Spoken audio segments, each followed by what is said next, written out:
मित्रहो नमस्कार.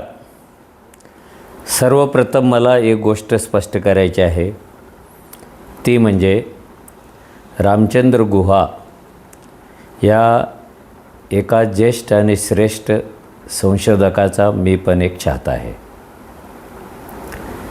त्यांचं बरंच लेखन मी वाचलेलं आहे, माझ्या संग्रही आहे आणि हा माझा आवडता संशोधक आहे. पण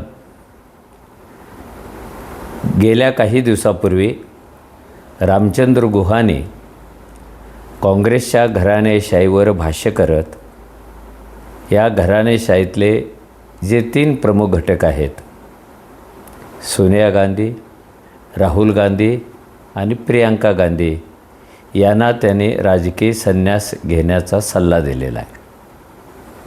तसं झालं तर मोदी आणि शहाला टक्कर देता येईल असं त्यांचं म्हणणं आहे. खरं म्हणजे घराणेशाही ही भारताच्या राजकारणातला एक अविभाज्य घटक बनलेले आहे. जे घराणेशाहीवर टीका करतात त्यांचीच घराणेशाही आहे. घराणेशाही कोणत्या पक्षात नाही, कोणत्या नेत्याकडे नाही असा जर प्रश्न उपस्थित केला तर उत्तर खूप अवघड मिळेल. महाराष्ट्रात बोलायचं झालं तर गेल्या 70-80 वर्षापासून महाराष्ट्रातल्या 30-40 घराण्यामध्ये सगळी सत्ता आहे. हे घराणेशाही तयार झालेली आहे.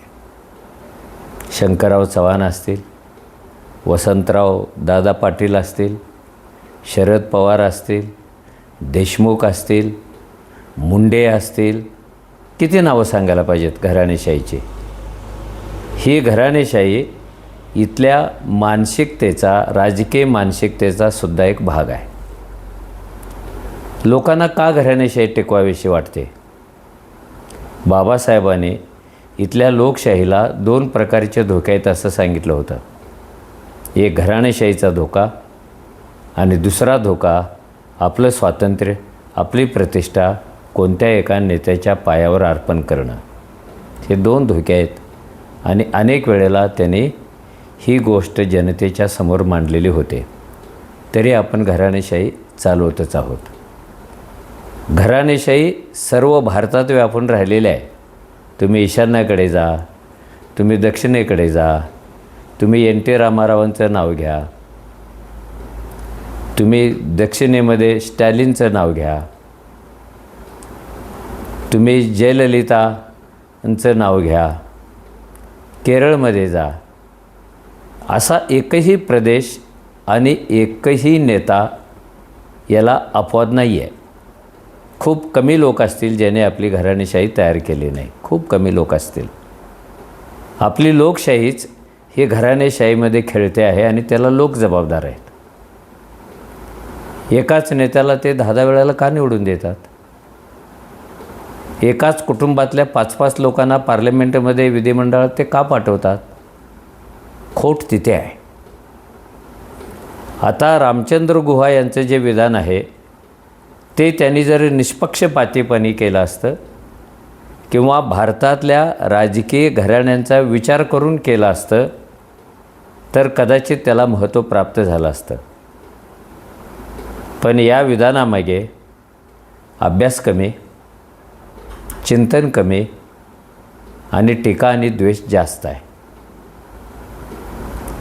जो आरोप BJP करत आलेला आहे तोच गुहाने केलेला आहे. BJPची एक गंमत आहे, ते नेहरू गांधी घराणेशाहीवर आरोप करतात आणि स्वतःचीच राजकीय घराणी तयार करतात. मोदी कितव्यांदा निवडून आलेत, राजनाथ कितव्यांदा निवडून आले, अडवाणी किती वेळा निवडून आले, वाजपेयी किती वेळा निवडून आले, फडणवीस किती वेळा निवडून आले आणि त्यांच्या कुटुंबात पूर्वीची परंपरा काय होती. पण भाजप नेहमी दुटप्पी आहे. आपण केलं तर चांगलं आणि दुसऱ्याने केलं तर वाईट. हे पण गुहांना माहिती आहे. असं असताना रामचंद्रांच्या गुहेमध्ये भगवा रंग तरी पसरत नाही आहे. कारण गेल्या 15 वर्षामध्ये मी म्हणणारे विचारवंत, मी म्हणणारे संशोधक, मी म्हणणारे लेखक यांना BJPने कच्छेपी लावलेलं आहे आणि आपल्या पक्षाच्या आसपास किंवा डायरेक्ट पक्षात घेऊन त्यांना काँग्रेसच्या विरोधात उभे केलेलं आहे. त्यातले महाराष्ट्रातले पण लोक आहेत, त्यात आंबेडकरवादी पण आहेत, त्यात सुप्रीम कोर्टातून रिटायर झालेले जजेस पण आहेत. हे एक वास्तव असताना गुहाने गांधी घराण्याकडे बोट का करावं? बरं, हे गांधी घराणं असंच राजकारणात जन्माला आलेलं आहे का?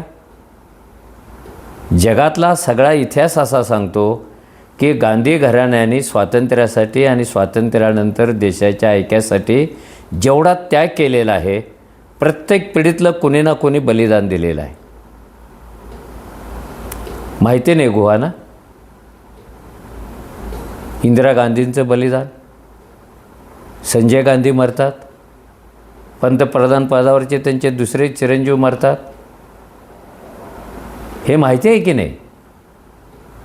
केवळ राजकीय घराणं म्हणून या गोष्टीकडे पाहता येणार नाही, पण गुहा ते पाहतायत आणि ते काय सांगतायत की मोदी आणि शहा यांना टक्कर देण्याची क्षमता राहुल गांधींच्यामध्ये नाही आहे. गुहाने असा पण प्रश्न विचार करावा की पंतप्रधान होण्याची क्षमता मोदींच्याकडे कुठे होती? आणि ज्यांना तडीपार केलं होतं त्या शहांच्याकडे देशाचा गृहमंत्री होण्याची क्षमता कुठे होते? क्षमता कशावर मोजायची आहे? कोणत्या घराण्यात जन्माला आला याच्यावर मोजायची की त्या व्यक्तीच्या कर्तृत्वावर मोजायचे? मला इथे काँग्रेसची बाजू घेण्याचं काहीच कारण नाही आहे, पण आपण कधीतरी निष्पक्षपातीपणे विचार करणार की नाही आहे? आणि गुहाने BJPची तळी उचलून धरावी हे तर मोठं ब्लंडर आहे आपल्या वैचारिक क्षेत्रातलं. त्यांची प्रतिमा काय? इंडिया आफ्टर गांधी ह्या ग्रंथात ते काय सांगू पाहतात आणि एकदम यू टर्न काय घेतात? मोदींच्या विरोध लढेल अशा दुसऱ्या नेत्याचं तर त्यांनी नाव सांगावं. असा नेता रोज आपल्या मुठीमध्ये अनेक मोठ्या जोखमी घेऊन फिरतोय, सगळा भारत पायी तुडवून काढतोय, रोज कोर्टातल्या प्रकरणांशी टक्कर देतोय आणि काय पद्धतीने BJP त्यांच्यावर टीका करतं, त्यांच्यावर आणि त्यांच्या मातोश्रीवर, वेट्रेसपासून ते पप्पूपर्यंत BJP टीका करते. त्यावेळेला गुहांना का नाही वाटलं ही जरा कमरेच्या खालची टीका आहे? देशातला विरोधी पक्ष नेता आहे आणि तुम्ही त्याला पप्पू म्हणता आणि BJPच्या नेत्यांना अशी उपमा वापरल्यावर राष्ट्रद्रोही म्हणता. तुम्ही विरोधी पक्ष नेत्याचा पप्पू करता, तुम्ही विरोधी पक्षाला घराणेशाहीत घालून मारता. घराणेशाहीचा विचारच करायचा असेल तर गुहासारख्या संशोधकांनी इथल्या मतदाराच्या DNA काय घुसलं याचा विचार करायला पाहिजे. हे काय लायकीचे मतदार आहेत? त्यांनाच निवडून देतात. का देतात? कारण यांना स्वातंत्र्य जरी मिळालं असलं तरी ह्यांच्या DNA मालक आणि गुलामी अजून संपलेली नाही आहे. त्याच्यासाठी गुहा काय करतात? आणि हे देश पातळीवर चालले ना. आणि इतर घराण्याशी तुम्ही गांधी घराण्याची तुलना कशी काय करता? महाराष्ट्रातली राजकीय घराणे आणि गांधी घराणं सारखं आहे का? दक्षिणेतली घराणे आणि गांधी घराणं सारखं आहे का? हे गांधी घराणं पावला पावलावर उभं आहे, त्यागावर उभं आहे, पावला पावलावर त्याग करतं ते, म्हणून लोकांनी त्यांना स्वीकारले. मशीनमध्ये गोंधळ करून ते सत्तेवर नाही आलेलं, मतांची खरेदी विक्री करून ते सत्तेवर नाही आलेलं. त्यामुळं या घराण्याचा विचार करताना आपली भूमिका कशी आहे, ती किती निष्पक्षपाती आहे आणि खरंच ते लोकांना तरी पटणार आहे का? गुहांच्या विधानानंतर आता चर्चा चालू झाली, गुहा राज्यपाल होणार आहेत का? गुहा शासकीय पदावर जाणार आहेत का? जातील. या देशात काही पण घडू शकतं. सर्वोच्च न्यायालयाचा न्यायाधीश निवृत्तीनंतर बोगस महाराजाकडे आशीर्वाद घ्यायला जातो, जो BJPचा महाराज आहे. काही घडू शकतं इथे. तिथे गुहा तोंड बंद करून का होते? देशाचा प्रमुख न्यायालय बोगस साधूचा आशीर्वाद घ्यायला जातो, गुहा होते कुठे? कोणत्या गुहेत लपले होते ते? आणि कोणत्या गुहेत त्यांची लेखणी अडकली होती? मुद्दा हा आहे, एकीकडे भाजप विरोधी पक्ष मुक्तचा नारा करते. विरोधी पक्ष मुक्त भारताचा नारा करत आहे. याचा अर्थ काय? भारतात लोकशाही ठेवायची नाही, विरोधी पक्ष ठेवायचे नाहीत. विरोधी पक्ष गेले की लोकशाही गेली. विरोधकांचा आवाज हाच लोकशाहीचा आवाज असतो ना. काय काय पद्धतीने विरोधी पक्षांची वाट लावली याने. पक्ष विलीन करून घेतले, पक्ष फोडले, स्वतंत्र अस्तित्व दिलं. असा एक पण प्रादेशिक आणि राज्य पातळीवरचा पक्ष सोडलेला नाही BJPने. गिळत चाललेला आहे महाभारतातल्या बकासुरासारखा. त्याच्याशी टक्कर कशी द्यायची आहे? त्यांच्याकडे सत्ता आहे, संविधानिक संस्था आहेत, त्यांच्याकडे कायदे आहेत, आणि कोणत्याही गोष्टीचं ते रूपांतर कशात ते करू शकतात. त्याच्याविरुद्ध कोण लढत देणार आहे? उलट तुम्ही राहुल गांधींना प्रोत्साहन दिलं पाहिजे होतं. यस, तुम्ही लढा, तुमची परंपरा घेऊन लढा, तुमचा त्याग घेऊन उभा राहा, लोकांना विश्वासात घेऊन उभा राहा. कारण विरोधी पक्ष संपला की लोकशाही खलास झाली. कारण विरोधकांची लोकशाही वेगळी आहे आणि सत्ताधाऱ्यांची वेगळी आहे. ते काही पण बोलू शकतात, ते काही पण विधानं करू शकतात. असं विधान RSS विरुद्ध का केलं नाही गुहाने? ज्याच्या इशाऱ्यावर सरकार चालतं त्यांच्याविरुद्ध का नाही? साधा प्रश्न विचारायचा ना. जगातली एक मोठी संघटना आहे, तिचं रजिस्ट्रेशन का नाही आहे? तिचं बँक अकाउंट का नाही आहे?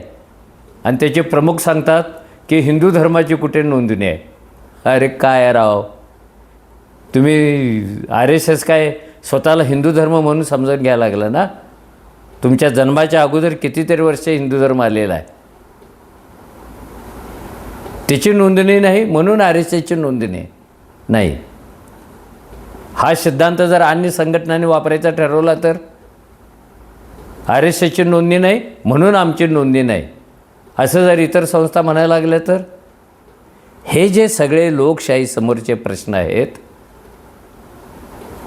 ते सोडवण्याचे मार्ग कोणते, याबाबत गुहा काय बोलतात हे लोक नेहमीच ऐकायला उत्सुक असतात. पण हे त्याने भलतंच करून ठेवलं.